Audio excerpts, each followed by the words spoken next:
You know, Aaron Sorkin could write a movie about quantum physics, and I would still probably want to see it.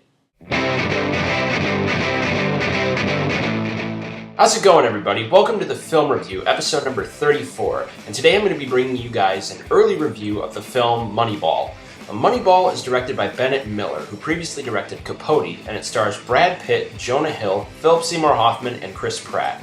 The film centers on the Oakland A's, specifically Billy Beane, its owner, as the three top players leave to join teams with bigger payrolls. So it seems like Beane can't afford to get talented players until he meets Peter Brand, a Yale graduate who uses a system using statistics to pick a winning team, and the rest of the film shows how the A's management and players deal with this new system. Moneyball, I think, is a good film, but not necessarily one that's terribly memorable. But I'll start off with the things that I did really like about the film. I think the performances are pretty good here. Brad Pitt is really good as Billy Beane. I think it's a really underplayed performance, and it really plays off of Pitt's charm and charisma very, very well. Philip Seymour Hoffman and Chris Pratt are also solid in their roles as Art Howe and Scott Hatterberg, but their screen time is very limited. I really would have liked to see more of their characters. But the most impressive performance here for me was Jonah Hill. I mean, he's usually like a lot of these very loudmouth, vulgar characters, but Hill here plays Peter Brand as very subtly and very much with a lot of charm and humor, and the scenes usually between him and Pitt are some of the highlights of the film for me.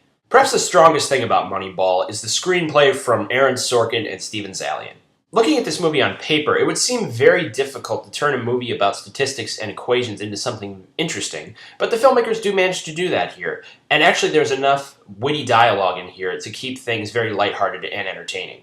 I guess my main problem with Moneyball is the direction from Bennett Miller. Now, I'm not saying he does a bad job, but if I could use one word to describe his direction here, it would be uninspired. I feel like he doesn't really bring anything visually compelling to the story, unlike someone like David Fincher did with another very talky Sorkin screenplay with The Social Network. I felt like most of the shots were actually kind of dull, and it was a lot of just reverse shot scenes of talking. I also think the pacing is really off at certain points. It doesn't really feel like the story has a real climax, and the film just sort of peters out at the end. Ultimately, I'm going to give Moneyball a solid 3.5 out of 5 stars. It's a very enjoyable film, and the writing is very good, but the direction really holds this film back from being a great film.